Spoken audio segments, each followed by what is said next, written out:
Olá, boa noite, como vai? Vai bem? Está no ar pela TV Pantanal, programa Opinião. Programa Opinião nesta quarta-feira, 12 de abril de 2023. Olha, e hoje, preste bem atenção, hoje a gente vai fazer uma entrevista muito importante, como todas são muito importantes, mas devido ao que está acontecendo no mundo adentro, Brasil afora, com diz respeito aí ao pânico. Vou chamar de pânico, não vou chamar de violência não, porque às vezes nem é violência e sim mais pânico. Paulo, do que você está falando? Falando dessa situação aí envolvendo ameaças ou supostas ameaças a escolas, ataques ou supostos ataques a escolas, enfim, e está aqui a postos aqui um delegado que cuida exatamente das políticas e ações para coibir isso. Está aqui conosco aqui o Dr. Rui Guilherme Peral. Na verdade, ele é delegado titular da Delegacia Especializada de Repressão a Crimes Informáticos, DRCI. Então, a gente vai estar abordando esses e outros assuntos ligados a informar crimes que ocorrem. Tem alguns exemplos, inclusive, a gente vai estar mostrando aqui, está abordando. Se você que está assistindo, se você é pai, mãe, tem alguma dúvida, isso é importantíssimo, gente. Eu sou pai, tenho filhos em escolas e sei da importância que isso tem. Então, fiquemos bem atentos para que não haja pânico, não é? Para que o seu filho não seja vítima nem do ataque, nem das fake news, que são aqueles alarmes falsos, não é? Então, fique bem atento que o doutor Rui vai estar orientando e esse é o principal objetivo deste programa, que é orientar, apresentar dicas para que você fique mais tranquilo e ciente, se não tranquilo, mas ciente do que está acontecendo e do que você poderá fazer em alguma situação específica. Combinado? Então, 99932 vai aparecer aí no rodapé da sua TV. Aí, ó, 99932-2529. Tem alguma dúvida? É só interagir conosco aqui no programa Opinião. Professor Lorenberg, boa noite. Boa noite, Paulo Coelho. E um grande abraço, mas um grande abraço mesmo a todos os nossos telespectadores. A razão maior do nosso programa. Verdade. Então, ótima noite a você que se liga na TV Pantanal também pelo www.gazetadigital.com.br. E também você que acompanha pela página no Facebook da TV Pantanal. É só entrar aí no Facebook, você que não sabe ainda, não é? Aí digitar lá, buscar, escreve TV Pantanal 22 HD. Já vai aparecer lá, aí só clicar na paginazinha, aí vai achar lá o Opinião, vai estar ao vivo, é só clicar e compartilhar, enfim, o vídeo link, não é? E a gente vai estar falando para o mundo inteiro. Então, beleza. Doutor Rui, muito bom tê-lo aqui. Obrigado por aceitar o nosso convite. Ontem eu liguei, foi de prima, porque ele sabe da importância que tem a informação em momentos, todos os momentos, mas como esse, então, primordial essa importância. Obrigado por estar aqui com a gente. E eu já vou perguntando, rapaz, tem muito alarme falso? Tem, pelo que eu percebo. Mas tem também aquela situação que você não pode pagar para ver. E eu já quero começar perguntando, pedindo na verdade, mais pedindo do que perguntando, orientações para os pais procederem em situações como essas que vêm aí deixando o brasileiro, aqui em Cuiabá não é diferente, de cabelo em pé. Boa noite. Boa noite, Paulo. Boa noite, professor. Primeiramente, agradecer aí por esse espaço, obviamente atendendo o seu convite, com muita satisfação de estar participando aqui desse programa, de grande relevância aqui para toda a capital do estado de Mato Grosso. E para que eu possa, antes de trazer essas orientações, é necessário contextualizar sobre o trabalho que nós temos feito, sobre a unidade policial, a delegacia de polícia que eu estou à frente, né? Eu estou à frente da Delegacia Especializada de Repressão a Crimes Informáticos desde a criação dela, aproximadamente 2 anos, inaugurei essa delegacia. E hoje, diante desse cenário, dessa imensa pulverização, dessas ameaças, desses vídeos que têm gerado pânico, né, pelas redes sociais, a Polícia Civil do Mato Grosso, por meio da DRCI, que é a Delegacia de Repressão a Crimes Informáticos, ela é hoje o ponto focal do Ministério da Justiça no âmbito da operação Escola Segura, uma operação de âmbito nacional. Lançada agora, né? Lançada agora recentemente, justamente para reprimir essas ameaças de massacres e os eventuais potenciais massacres às escolas. Então, aqui no estado do Mato Grosso, nós trabalhamos como ponto focal.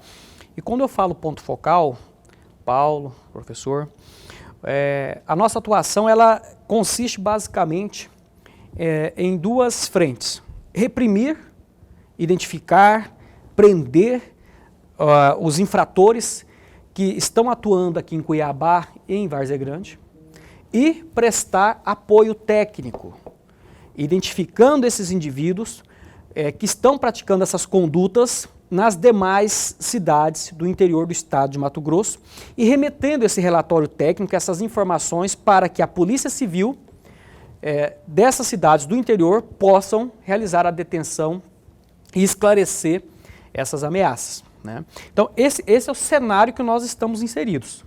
Um cenário em que a Polícia Civil do Mato Grosso é o ponto focal do Ministério da Justiça no âmbito dessa grande operação Escola Segura.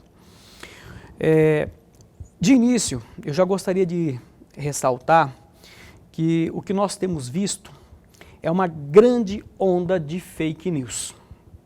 A grande maioria dos casos que tem sido compartilhado, vídeos, esses perfis que têm sido criados nas redes sociais, como Instagram, Facebook, TikTok, Twitter e outros, são perfis criados por alunos com o intento de aplicar um trote, de realizar uma brincadeira de muito mau gosto. Obviamente, Paulo, conforme nós estávamos começando aqui antes do programa começar, obviamente que a Polícia Civil ela está atenta para aquelas situações que possam de fato configurar potenciais ameaças e terem chance de se concretizarem. Ou seja, a polícia não paga para ver, né? Não paga para ver. Considera toda denúncia. Considera toda a denúncia. E por isso, justamente pelo fato de nós considerarmos todas as denúncias, é que nós disponibilizamos canais de comunicação para que a sociedade nos encaminhe esses print screen, essas fotos de tela sobre ameaças, esses vídeos, informe quais perfis nas redes sociais que estão circulando por aí que tem essas ameaças. Vamos lá então, vamos tentar ajudar então. Eu tenho de cabeça aí, se não todos, pelo menos alguns canais aí, além da própria 197. Isso, 197, 181. 181. Nós temos também o perfil oficial da Polícia Civil no Instagram. E o perfil da Diretoria de Atividades Especiais. Lá no Instagram está de que forma? Você sabe de cabeça? Com certeza. Qual o perfil oficial da Diretoria de Atividades Especiais, para que você possa os senhores possam ter noção, a Diretoria de Atividades Especiais, a qual está hoje à frente o Dr. Vitor Hugo, né, que outrora era delegado titular da Gerência de Combate ao Crime Organizado, está realizando um fantástico trabalho, uma continuidade, bom trabalho, né? Já vinha realizando um bom trabalho na GCCO, agora na diretoria, com toda a expertise ao longo dos anos adquirida, tem coordenado de maneira maravilhosa essa diretoria. E a Diretoria de Atividades Especiais, ela possui esse canal via Instagram para que a população denuncie e também acompanhe os trabalhos. O canal é DAE_PCMT. É um canal extremamente importante porque lá nós divulgamos as ações da Polícia Civil, da Diretoria de Atividades Especiais, divulgamos as orientações para a população acerca desses fatos. E também há o canal oficial geral da Polícia Civil do Estado do Mato Grosso, no qual são divulgadas as ações em todo o estado, que é Polícia Civil_MT. Canal esse também para divulgação das ações e para recebimento de denúncias.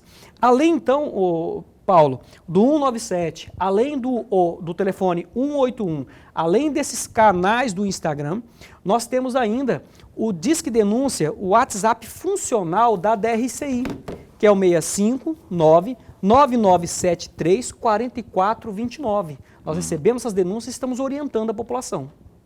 Que ótimo. Você pode repetir aí? Eu estava anotando aqui, DAEAE do Instagram. DAEAE. Isso, é DAE_PCMT. BAE underline. PCMT. Ah, tá, PCMT. Isso. Então você vai lá no Instagram agora, meu caro, e você vai achar lá DAE underline, aqui ó, P. Isso, PCMT.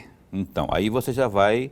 E ali você tem o acesso ao conteúdo e, evidentemente, você pode fazer denúncias ali, pode contactar, né? Com certeza. Encaminhar, porque às vezes o cidadão está ali navegando na internet. Achei aqui já.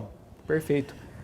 Beleza. É um perfil recentemente criado e que nós estamos dando uma ênfase na divulgação dele para que os cidadãos acompanhem mais de perto o trabalho da DAI. Dentro da DAI estão inseridos aí a DRCI, a GCCO, a DRE, DEMA, Polinter, DEFRON e outras delegacias, né, de atividades especiais. E, de maneira geral, o perfil oficial da Polícia Civil também traz essas notícias, mas mais especificamente as atividades da DRCI relacionadas a massacres escolares, o cidadão pode acompanhar diretamente no perfil da DAI. Beleza. Lorenberg, por favor. Delegado, antes de mais nada, registrar a nossa alegria. Essa alegria mesmo de tê-lo aqui, nesse nosso bate-papo, um assunto de suma importância. Delegado, ainda nessa mesma linha que o senhor acabou de nos trazer, eu assisti um vídeo que o senhor fez por 4 ou 5 vezes. E tem um trecho, para não ser repetitivo, Certo. tem um trecho aqui que eu busquei e que eu gostaria muito de ouvi-lo a respeito. Um trecho da fala, logo no finalzinho, o senhor diz o seguinte: depois do apelo que o senhor faz aos pais, os alunos, os professores, para não pulverizar os fake news, o senhor diz o seguinte: a prática de tais condutas, a divulgação de fake news, pode configurar em crimes gravíssimos, onde a pena ultrapassam a 30 anos de cadeia. E aí eu faço 2 perguntas, muito mais uma reflexão que eu vou pedir ao senhor. A primeira pergunta: o senhor pode comentar rapidamente esses possíveis crimes cometidos quando eu curto um fake news e passo para outro, porque eu estou contribuindo ou não estou? Essa é a primeira questão. A segunda questão: configura-se crime apenas as fake news que propagam violência nas escolas ou quaisquer outras fake news? Excelente pergunta, professor. Bem pontuada. Vamos lá. Vou começar de maneira geral, né, falando sobre fake news e depois nós vamos adentrar nas penas dos tipos penais, né? Bom, hoje no Brasil não há, assim, um crime específico que define fake news. Não há. Há projetos de lei em trâmite que buscam definir, trazer o conceito, a tipificação das condutas que definem fake news. Então, de maneira geral, hoje no Brasil, no ordenamento jurídico brasileiro, o que nós temos é o seguinte: as condutas que popularmente se definem como fake news, elas se amoldam aos tipos penais de outros crimes que nós já conhecemos. Como na grande maioria, trazendo, como eu disse, de modo geral, do geral para o específico. De modo geral, os crimes que nós entendemos como fake news vão configurar alguns crimes contra a honra. Injúria, calúnia, difamação, etc. Partindo para essa questão de ameaças de massacres às escolas, essa divulgação de maneira pulverizada, de maneira assim, estratosférica, mesmo exagerada, exacerbada nas redes sociais, dessas condutas podem configurar desde uma simples contravenção penal de provocar alarma, artigo 41 da Lei de Contravenções Penais, de provocar alarma ou praticar ato ou que represente ali, que gere pânico ou gere tumulto generalizado, desde esta contravenção penal, até mesmo incitação ao crime ou apologia ao crime ou a fato criminoso. E para finalizar, a depender das circunstâncias do caso concreto. Se, durante a investigação, nós identificarmos que uma pessoa que divulgou que iria realizar o massacre e que, de fato, se nós investigarmos que aquela pessoa estava se preparando para realizar o massacre e nós analisarmos, entendermos, concluirmos que o dolo, que o ânimos dela, que a vontade dela se adeque aos tipos penais, se ela estiver praticando um massacre por motivos de xenofobia e outros semelhantes, poderá se amoldar a tal conduta aos crimes previstos na lei de terrorismo. Então, poderá configurar atos de terrorismo. Em se configurando atos de terrorismo, as penas ultrapassam 30 anos de cadeia. E, eventualmente, uma pessoa que compartilhar... Então, imaginemos a situação hipotética. Um indivíduo cria um perfil falso, né, massacre em Cuiabá, por exemplo, com a intenção de realizar o massacre. E um outro indivíduo, sabendo que ele pode realizar o massacre, ele começa a pulverizar aquilo, ainda que ele não participe dos atos, no caso concreto, ainda que ele não pratique aquela conduta de executar o massacre, mas ele sabendo que aquela pessoa vai praticar o massacre pelos motivos que se amoldam ali, pelo ânimos ali que se adequa ao tipo penal do terrorismo, quem compartilhou vai responder. Só que assim... Aí responde como? Enquadrado como? Responde pelos atos de terrorismo também. Pode responder. Mas como eu falei, é uma situação extrema. Nós estamos analisando assim, basicamente é uma análise acadêmica, aqui, jurídica. Regra geral, o que nós vemos? Regra geral, um cidadão cria um perfil no Instagram, dizendo que vai realizar um massacre na escola X aqui em Cuiabá. Uma mãe preocupada vendo aquilo, uma professora, o que ela faz? Ela divulga no grupo da escola, buscando o quê? Avisar o corpo escolar, avisar os alunos, alertar os alunos sobre um perigo que, em tese, estaria por vir. Aí, a autoridade policial, o delegado de polícia vai analisar essa mãe, essa professora que divulgou, qual que era o ânimos dela, qual que era a vontade dela? Proteger. Ela era proteger ou ela estava ratificando aquela conduta, ela queria que aquilo realmente ocorresse? Não, ela estava querendo avisar, proteger. Então, em tese, numa primeira análise, ela não vai responder pelos eventuais atos de terrorismo. Quem responderia? Aquele de má fé? Olha só, vai ter um massacre aqui, vamos divulgar. Exatamente. Vai divulgar, tem que realizar massacre mesmo, tem que matar mesmo. Mas aí você tem que entender, ter interpretação. Análise técnica, jurídica, que a autoridade policial, o delegado de polícia, ele tem formação jurídica, tem formação policial para realizar essa análise de acordo com o caso concreto. Né? Então, porque tem gente que faz isso para ganhar like, né? Para ganhar audiência na rede social e tal, para, né? Se promover. Exatamente. Hoje chegou uma consulta lá na DRC, e lá na DRC nós trabalhamos... Tem jornalista, tem site de notícias. E é com dor no coração que eu falo isso. É com dor no coração. O pessoal que é dono de site, me perdoe, eu já trabalhei muito tempo em sites, eu sei que existem muitos sérios, e a maioria é séria, não é? Mas tem gente que vive disso, porque se colocar um negócio desse no ar, num site, eu trabalhei em site, rapaz, parece que chove assim de like. É o sensacionalismo, né? Isso chama like, né? Chama like, o cara capitaliza mais, ganha mais, então isso aí eu acho que seria a tal da má-fé. Pode continuar, perdão por ter... Hoje chegou uma situação que até eu juntamente com o colega delegado que trabalha comigo na DRCI, aproveitando que estamos falando da DRCI, gostaria aqui de elogiar publicamente a minha equipe, Paulo, professor, porque nós estamos ali numa verdadeira força-tarefa. Uma força-tarefa diante dessa situação excepcional. Elogiar toda a minha equipe, os servidores, os estagiários, né? Tecer também um elogio novamente ao meu superior imediato, Dr. Vitor Hugo, né? Toda a direção da polícia que tem nos apoiado nessa demanda, tem nos auxiliado para que possamos realizar o nosso trabalho da melhor maneira possível. Então hoje, numa situação lá discutindo, uma análise jurídica com o Dr. João Paulo Firpo Fontes, delegado adjunto que trabalha lá na DRC comigo, sobre uma demanda que chegou do interior acerca justamente disso. Encaminhou-se um vídeo onde um jovem estaria comentando ali sobre o massacre, sobre essa referência que tem a data de 20/4, o massacre ocorrido nos Estados Unidos, né, de Columbine, e essa pessoa explicando, falando, alertando para que tome cuidado, porque esse massacre poderia ocorrer ou não, que deveria ficar alerta. Chegou esse questionamento. Então, a nossa conclusão foi a seguinte: qual que é o dolo dessa pessoa? Por que ele está falando isso?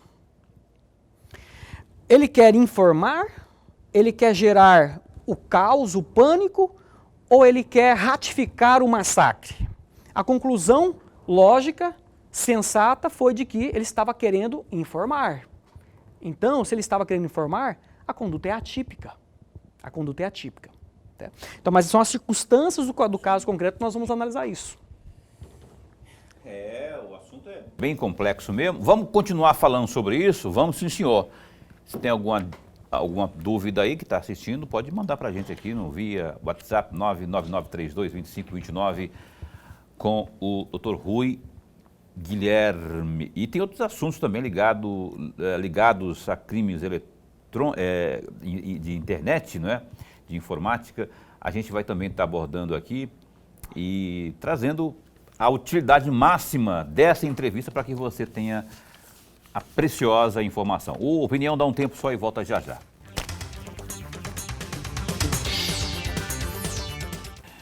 Tá, estamos de volta aqui com o programa Opinião. Olha, o Gazeta Digital, www.gazeta Digital, tem algumas notícias que eu gostaria de, pelo menos algumas, destacar para você aqui. A Receita Federal vai intensificar a fiscalização do pagamento de imposto de produtos importados via comércio eletrônico. Segundo o órgão, não haverá aumento de tributo, pois hoje já existe a tributação de 60% sobre o valor da encomenda, abre aspas, mas que não tem sido efetiva, fecha aspas.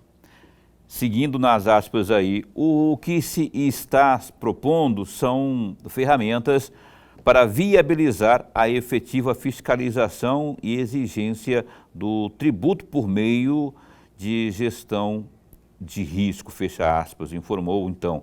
A Receita, segue, vai centrar sua fiscalização nas remessas de maior risco, em que nossos sistemas de gestão de riscos, alimentados pelas declarações antecipadas, apontem então um risco maior de inconsistências, fecha aspas, explica então o comunicado. Mais detalhes aí do Gazeta Digital. Olha, tem outra aí que diz o seguinte: o ministro da Educação, Camilo Santana, afirmou nesta quarta, 12, que preocupações com o Exame Nacional de Ensino Médio, o Enem, motivaram a suspensão do cronograma de implantação da reforma do ensino médio, abre aspas, estamos tendo distorções. A aplicação do novo ensino médio tem diferenças entre os estados, o ensino público e privado. Há uma preocupação enorme com o Enem, fecha aspas, disse em audiência na Comissão de Educação da Câmara dos Deputados. O ministro explicou que, ao suspender o novo ensino médio, o governo levou em consideração que o Enem de 2024 deveria estar adaptado às mudanças no método de ensino. No entanto, esse processo ainda está em discussão. E uma última notícia,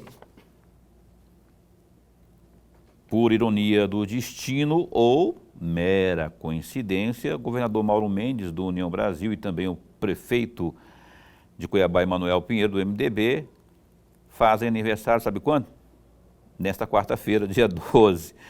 Os rivais políticos completam 59 e 58 anos, respectivamente, e são do signo de Áries. Nos últimos anos, o governador e o prefeito da capital já travaram diversas acusações e troca de farpas através da imprensa. Apesar da crise, Emanuel diz que não sente raiva de Mauro Mendes, inclusive chegou a desejar felicitações ao chefe do Paiaguás. Aos dois brigões aí, ó, parabéns, viu? Que a data de hoje se repita por muitas outras ocasiões e que em cada uma delas ambos estejam gozando de muita saúde, não é?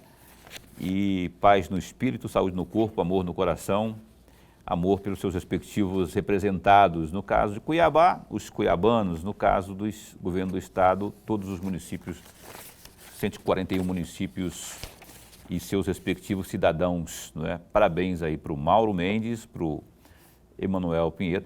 Deixa de briga, rapaziada. Vamos parar, vamos trabalhar junto, vamos somar forças aí para que a gente possa ter...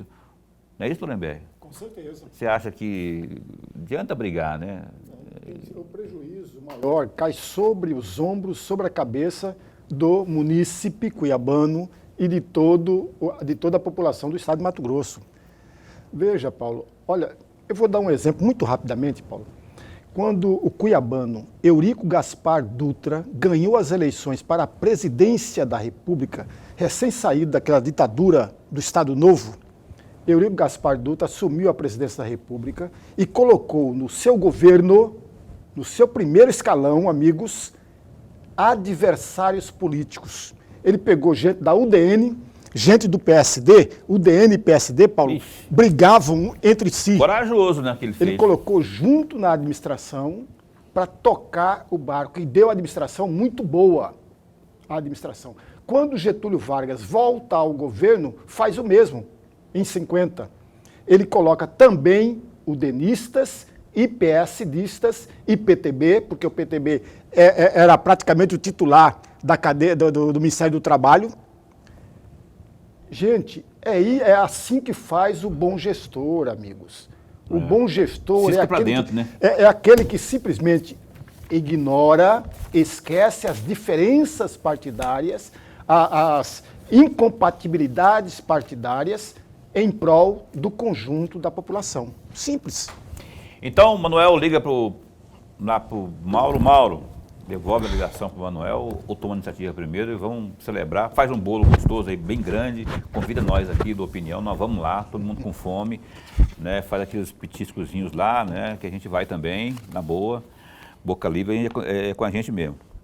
Opinião segue aqui hoje com o Rui Guilherme, que é o delegado de polícia da nossa gloriosa PJC. Ele é titular da Delegacia Especializada de Repressão a Crimes Informáticos, DRCI, que é nova essa delegacia. Daqui a pouquinho a gente vai falar de algumas coisas mais de dobramento, de recuperação, não é? Porque muita gente acaba cometendo os atos ilegais e acaba sendo, né, multado e tem recuperação. Daqui a pouco a gente vai falar sobre isso.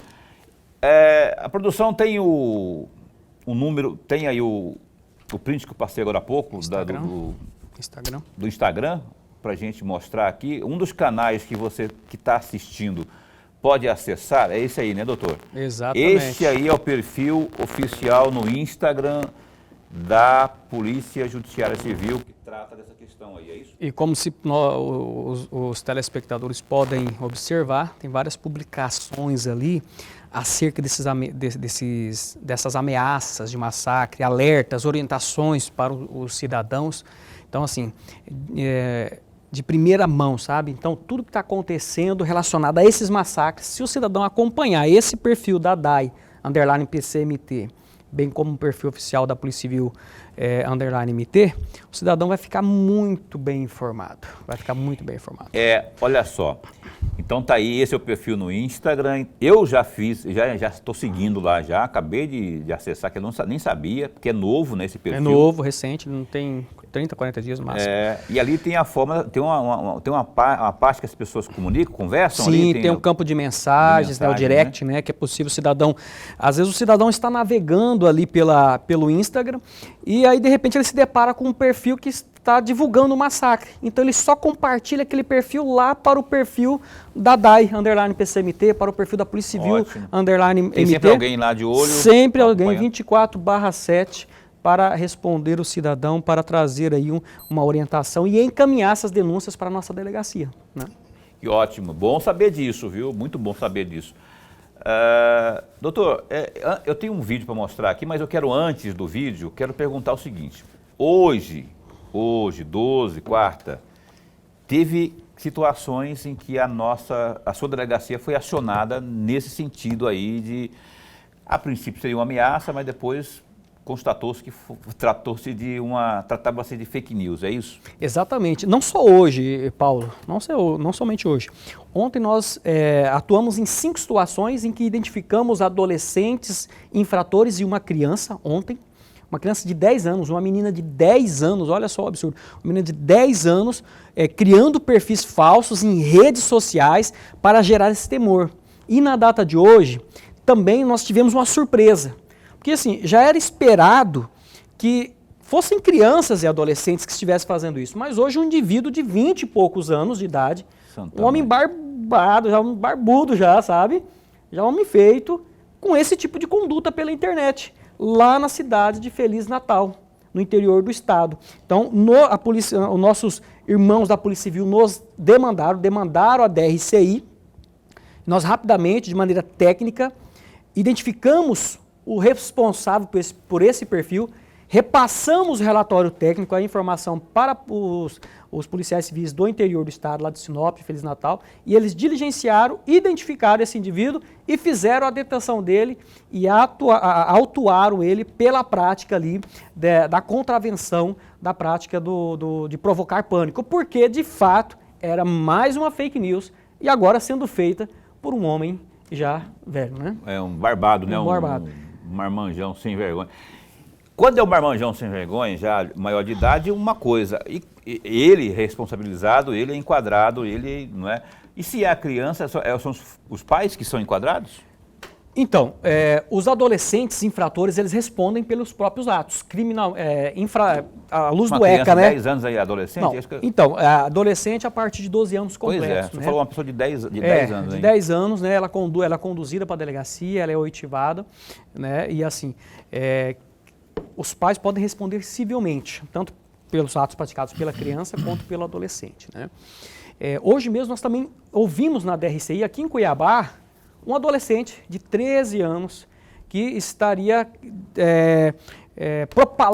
propagando o pânico numa escola ali no Jardim Imperial, uma escola pública, e esse indivíduo foi oitivado novamente, foi oitivado também e novamente tratava-se de uma fake news. Os pais compareceram na delegacia, essa criança não tinha nenhum problema nenhum problema psicológico, era uma criança saudável, mas que infelizmente estava aí divulgando esse tipo de fake news por uma brincadeira de mau gosto, né? Os pais foram orientados sobre as providências que estavam sendo tomadas. É importante eu destacar aqui o seguinte, há uma falsa sensação de impunidade daquelas pessoas que pegam um aparelho celular, que ligam um computador e ali estão atuando, criando esses perfis. Elas acham que não vai dar nada. E ainda há uma outra falsa sensação de impunidade pelo fato de serem crianças ou adolescentes. Eles também acham que não vai dar nada, mas pelo contrário. Tudo que acontece na internet, a Polícia Civil dispõe dos meios técnicos, dos métodos de investigação suficientes para identificar e fazer a detenção e a prisão dessas pessoas. Ah, mas é um adolescente.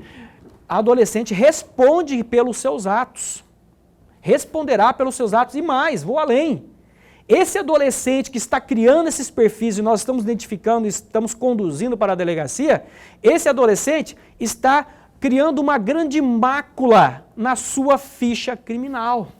Por quê? Esse adolescente amanhã, depois, futuramente, quando ele for procurar um emprego, quando ele for tentar prestar uma prova de concurso público e for realizada a investigação social dele, muito possivelmente ele será reprovado. Porque Por causa dessa mancha. qual empregador, qual setor público vai querer um indivíduo com histórico de ameaça de massacre ou possíveis atos de terrorismo trabalhando na sua empresa ou no seu setor público? Então, atos praticados por adolescentes, por crianças, têm um peso muito grande. E eu faço um alerta, permita-me fazer um outro alerta, que é até a sua primeira pergunta do programa. Pais, os senhores pais, os senhores responsáveis, seriam capazes de pegar essas crianças, de levar essas crianças até uma cidade desconhecida, até um bairro desconhecido, e deixar essas crianças numa praça movimentada lá às 8, 9, 10 horas da noite, meia-noite, sozinha, sentada lá, conversando, interagindo com quem passasse por ali? Tenho certeza que neste momento muitos pais acharam absurdo esse meu questionamento. É um absurdo. De fato é um absurdo esse questionamento. Sabe por quê? Porque eu vou apresentar um contraponto. E por que então os pais, os responsáveis, deixam essas crianças com o celular na mão, com acesso à internet, com computadores, com laptops, sem supervisão e durante o tempo que essas crianças querem? Ficam até tarde da noite, às vezes atravessam a madrugada jogando, conversando com pessoas desconhecidas, porque nós sabemos que a internet, a despeito de não ser terra sem lei, a internet não é terra sem lei. Tudo que nós fazemos na internet deixa vestígios, a polícia civil investiga. A internet não possui fronteiras. Uma criança com um smartphone, uma criança com um computador, ela pode conversar com qualquer pessoa em qualquer lugar do mundo. E quando a gente fala, Paulo, qualquer pessoa, quando a gente fala qualquer pessoa, professor, estou falando de criminosos, psicopatas, exploradores sexuais, pessoas que vão induzir essas crianças a praticar atos que não devem ser praticados. Pessoas que vão impactar a formação psicológica dessas crianças. Nós vemos aí, a Sociedade Americana de Pediatria, a Sociedade Brasileira de Pediatria recomenda que crianças de 0 a 2 anos não tenham acesso a telas, não tenham acesso a celular, não tenham acesso à televisão, não tenham acesso a computador. E nós vemos os pais delegando a função para educar a um dispositivo ou a um professor que já está sobrecarregado na rede pública de ensino. Então, pais, fica o meu alerta. A responsabilidade para que tenha uma escola segura, ela inicia na casa. Educação na casa. Começa em casa, com orientação, com fiscalização. O que os seus filhos estão fazendo na internet? Qual conteúdo eles estão absorvendo? Você está fiscalizando, vendo o que os seus filhos estão fazendo. Ah, não, delegado, mas meu filho tem direito à privacidade. Enquanto os seus filhos forem menores de idade, enquanto eles estiverem morando sob o seu teto, é dever legal de você, pai, de você, mãe, cuidar, fiscalizar tudo o que esse jovem faz pela internet. É dever, diante principalmente agora desse cenário caótico, de grande pânico, é dever dos pais saberem o que os filhos estão levando nas bolsas, nos estojos, nos bolsos para as escolas. Tem se dito muito aí, nós queremos escolas seguras, queremos policiamento nas escolas, tudo bem, mas devemos primeiro cumprir o nosso papel em casa. Eu estou com a alma lavada depois do que o senhor falou aqui. Eu, como pai, como cidadão, como jornalista, eu bato palma porque o senhor disse tudo o que eu penso, tudo que eu defendo e eu assino embaixo. Papel do pai, educar. Esse negócio aqui, isso aqui é um perigo danado, isso aqui é uma bomba, é uma arma mais perigosa do que a machadinha, do que uma arma de fogo. Porque aqui é o mundo, é o quintal que o senhor citou aí, né? Ou bairro diferente, está tudo aqui dentro. Os bairros diferentes que ele disse, cidades diferentes, está tudo aqui, ó. Tudo dentro dessa coisinha quadradinha aqui, chata, que a gente precisa dela para se comunicar, né? E para se informar e também, enfim. Lemberg, no próximo bloco você pergunta, tá? Porque combinado. Estamos falando aqui que eu tenho que ir para o intervalo comercial. A gente volta para o terceiro e último bloco aqui com o nosso entrevistado desta noite, Dr. Rui Guilherme, delegado de polícia, lá da nossa gloriosa DRCI, que é a Delegacia Especializada de Repressão a Crimes Informáticos. Um instante só. Tudo bem, estamos de volta aqui. Olha só, o papo está excelente aqui e é bom que o doutor Rui Guilherme esteja aqui, porque a gente sabe que vamos chamar muitas outras vezes, porque os assuntos são constantes, cara. Você acabou de falar, todo dia tem denúncia de ataque, graças a Deus, né? Graças a Deus não, graças a Deus, porque poderia ser coisa pior, né? Mas a maioria das vezes é fake news. Mas é crime, não é tipificado ainda, porque não passou pelo Congresso e tudo mais, mas é considerado crime, sim senhor. E não adianta que você pensar que vai fazer fake news, passar trote aí, que vai ficar por isso mesmo, não. Porque hoje, ainda mais com a tecnologia que as nossas forças de segurança têm, é muito fácil chegar em você que tenha essa mente poluída, criminosa, que acha que, vou fazer um perfilzinho falso e eu vou espalhar o pânico aqui, o terror, e vai ficar por isso. Não fica por isso mesmo, não fica. O marmanjão lá de Feliz Natal de 20 e poucos anos, a menininha de 10, não tem jeito. Vai chegar uma hora que a sua casa cai, e aí é pior, nego. Então, melhor você... Lorenberg, por favor, faça a sua pergunta inicial desse bloco. Delegado, eu gostaria muito de uma reflexão do senhor a respeito disso aqui. Em uma reunião, de acordo com a imprensa, em uma reunião entre o ministro da Justiça e de Segurança Pública, o Flávio Dino, e representantes das plataformas e redes sociais, o governo pediu a retirada de contas que fazem apologia à violência. O Twitter, de acordo com a imprensa, se negou a retirar do ar 511 contas que fazem apologia da violência nas escolas.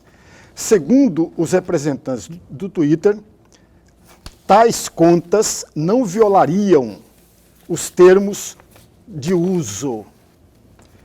Eu pergunto ao senhor, as empresas das plataformas não podem ser responsabilizadas? É a primeira pergunta. Já a segunda, delegado, os termos de uso, na opinião do senhor, podem ou não ser garantia de um cometimento de crimes? Queria que o senhor acelerasse nas respostas aí para a gente abordar mais pelo menos 3 outros temas aqui. Perfeito. Nesse último bloco. Eu falo bastante, né? Não, o assunto é bom. O assunto é bom, né? O assunto é bom. Sendo bem objetivo, professor, o Marco Civil da Internet, a lei de 2014, ele nos traz o seguinte, toda e qualquer empresa, provedor de aplicação, por exemplo, Twitter, se tem uma filial no Brasil, ele deve se submeter à legislação brasileira. Então, foi uma reunião política com o ministro da Justiça. Não acatou, mas existem instrumentos jurídicos, instrumentos legais para obrigar a cumprir. Se não cumprir, é possível, inclusive, retirar o Twitter do Brasil, o acesso a essa rede social dos brasileiros. Bloquear, assim como aconteceu com o WhatsApp outrora, quando um delegado do estado do Piauí, doutor Alessandro Barreto, que inclusive hoje é uma referência nacional na repressão ao cybercrime, que está à frente do Cyberlab do Ministério da Justiça, atrás em 2014, onde ele pediu judicialmente que o WhatsApp fosse retirado do acesso do Brasil. Então ficou alguns dias fora do ar. Assim também é possível retirar o Twitter caso ele permaneça renitente nessa conduta. A outra pergunta é sobre os termos de uso. Se eles não estariam aí proporcionando uma proliferação dessas condutas, né? A questão é a seguinte, essas empresas, elas se baseiam pela legislação local onde está a sede da empresa. Muitas vezes elas esquecem ou colocam uma venda e não observam a legislação do país onde os usuários estão as demandando, onde elas têm a sede, as filiais. Então, nos Estados Unidos, por exemplo, crimes contra a honra, que nós entendemos que injúria, calúnia e difamação, não são crimes. São situações que se resolvem na esfera civil. Então, outras condutas talvez não sejam tipificadas como crime, assim como é no Brasil. Porque cada país tem a sua legislação, seu ordenamento jurídico, seu regramento civil, criminal e constitucional próprio. Então, por isso que eles entendem daquela forma. Obviamente que se a empresa tem filial no Brasil, eles devem se submeter à legislação brasileira. E eu já antecipo o cenário. Se o Twitter não rever esse posicionamento, ele sofrerá sanções jurídicas do sistema judiciário brasileiro. Polêmica isso aí, não é? Olha só, eu vou mexer o doce aqui pelo seguinte, eu sei que agora em 2023, doutor, me corrija aí se eu estou tentando buscar a fotografia que eu tirei na minha cabeça aqui de uma informação. Pelo menos 1.300.000 reais já foram recuperados por golpes, crimes praticados na internet. E de 2 anos atrás para cá, de 19 para cá, não sei 21 para cá, mais de 5 milhões de reais já foram recuperados. Queria que o senhor discorresse sobre isso rapidamente. Exatamente. Os dados são esses. A Polícia Civil, quando regulamentou a DRCI, que é a Delegacia de Repressão a Crimes Informáticos, lá em dezembro de 2020, e a partir de janeiro de 2021, ela começou a funcionar, né, ainda com um efetivo embrionário.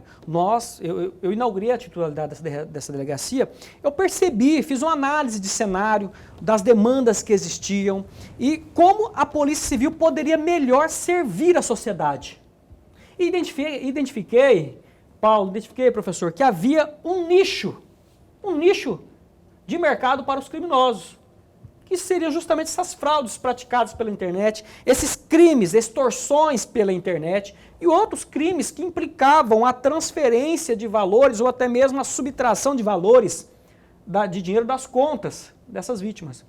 Então, comecei a trabalhar para desenvolver métodos e técnicas de investigação, parcerias com instituições financeiras, a fim de que nós pudéssemos agir com efetividade e recuperar esse dinheiro que saiu da conta das vítimas, que estava saindo das contas das vítimas. Então, de janeiro de 2021 até a presente data, a Polícia Civil, de modo efetivo, já recuperou mais de 5 milhões de reais que saíram das contas das vítimas por fraudes eletrônicas, por furtos eletrônicos, por outros crimes cibernéticos, por extorsões, e fez com que esse dinheiro voltasse para as contas das vítimas de maneira rápida, por meio de atuação direta da Polícia Civil. Aí eu pergunto uma coisa para o senhor bem rapidinho também, eu não posso deixar de perguntar também, rapaz, é tanta coisa importante. Vamos marcar outro dia. Diretamente pela polícia, você falou aí, pela Polícia Judiciária Civil, né? A decisão, mas e aí, não tem que ter autorização judicial? Pois bem, nós trabalhamos diretamente com as instituições financeiras. Então, sempre que uma vítima procura a Polícia Civil, a delegacia de polícia mais próxima, e ela informa, olha, caí numa fraude eletrônica, o dinheiro saiu da minha conta e foi para essa conta. Então a vítima vai nos apresentar o comprovante para onde foi o valor. Então não há quebra de sigilo bancário, não precisa de decisão judicial. Então nós vamos acionar aquela instituição financeira que recebeu o valor da vítima. E aí, essa instituição financeira, ela vai bloquear aquela conta administrativamente, porque as instituições financeiras, por força de resolução do Banco Central do Brasil, elas podem e devem bloquear as contas bancárias que, eventualmente, estejam envolvidas na prática de ilícitos. Entendi, agiliza que é uma beleza. Fico com medo de umas fake news aí, os caras dão uma... A questão é o fator tempo, é importante, viu, Paulo? A vítima tem que procurar rápido, não adianta a vítima nos procurar 2 dias depois. Viu que caiu no golpe, o golpe tá aí, cai quem quer. Já procura a autoridade policial para resolver. Tem um vídeo aqui, a propósito ainda do deputado, a propósito da questão das escolas, aí, da segurança nas escolas, deputado Botelho. O deputado Eduardo Botelho, presidente da Assembleia Legislativa, está preocupado com esse negócio também aí, dessa violência nas escolas, e ele está propondo aí a criação de um aplicativo ao qual pessoas ligadas às escolas, né, os servidores propriamente, professores e demais servidores, poderiam ter esse aplicativo e com isso acionar de forma mais rápida situações como essa. Vamos acompanhar aí uma fala do Botelho. Nós estamos sugerindo criar um aplicativo para as escolas, para os professores, sobretudo para a educação mesmo, para os professores e funcionários, para que eles possam denunciar ameaças, indícios de violência, porque nós não temos como colocar um policial em cada escola, mas nós temos como criar forma de agir rapidamente. E hoje, com a internet, com o celular, todo mundo tem celular, nós podemos atuar rapidamente para evitar qualquer problema que possa ocorrer ou qualquer ameaça. É preocupante a situação em Cuiabá e no interior. O problema é que está tendo muita ameaça, muitas pessoas acham que pode se fazer violência com os colegas, com outros professores, então nós temos que estar sempre atentos. O senhor acha que é uma onda, presidente, que se vive? Eu acredito que não, né? Acredito que nós temos que dar um basta nisso, acredito que todos têm que estar conscientes de que a violência não leva a lugar nenhum, sobretudo violência em escola, um local que você está lá para aprender, para ter um futuro, então não cabe a violência. Só para terminar esse assunto, de que forma seria esse aplicativo e quando vai ser discutido? Não, a proposta seria um aplicativo simples, de cada funcionário de escola ter esse aplicativo no celular, de que ele tenha uma ameaça, ele já encaminha dentro do aplicativo. Estava aqui conversando aqui enquanto passava aqui a fala do Botelho com o doutor Rui. Doutor Rui, é uma iniciativa, a gente vê, pertinente e importante desse momento onde está todo mundo arrepiado, aí, até com medo, em pânico. Qual a opinião do senhor sobre essa proposta aí do deputado Botelho?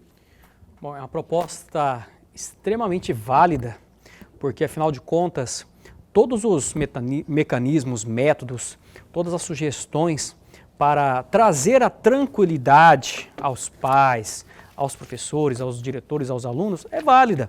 E é uma proposta inovadora, uma proposta muito moderna. Parabéns ao deputado Eduardo Botelho por essa iniciativa, por essa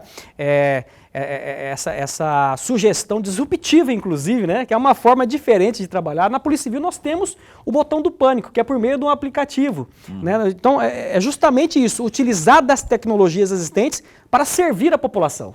Então, perfeito, parabéns. E me coloco à disposição, né, para auxiliar no que for necessário, com sugestões, para a melhor operacionalização desse aplicativo e servir aí a nossa sociedade mato-grossense. Aí a parceria está proposta aqui, deputado Eduardo Botelho. Só manter contato aqui estabelecer contato com a nossa delegacia capitaneada aqui pelo doutor Rui, que vai dar certo, hein, esse aplicativo aí. Já deu, na minha opinião.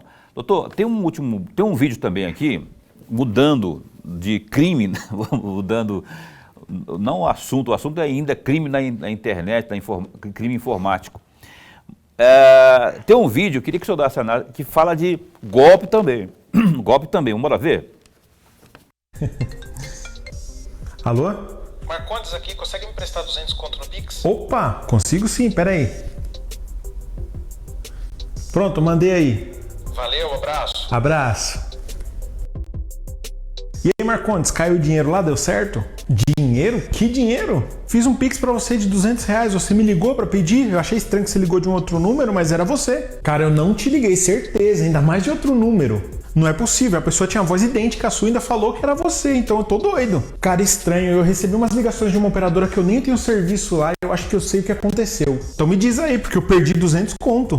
Com esse monte de inteligência artificial tem um golpe novo que é o seguinte, o criminoso entra em contato com a pessoa, aí ele grava a voz dela, joga num sintetizador e usando a inteligência artificial, ele copia a voz dessa pessoa e liga para pessoas conhecidas usando a voz da pessoa que ele gravou, se passando por ela e aplicando golpes. Meu, tô chocado com isso aí, onde a gente vai parar com esses golpes? O que tem que fazer para se livrar disso? Já tô avisando geral no WhatsApp aqui que se ligar alguém até com a minha voz pedindo dinheiro para não atender. E tome cuidado, porque criminosos estão fazendo ligações estranhas para gravar a sua voz e através de inteligência artificial passar golpe nos outros.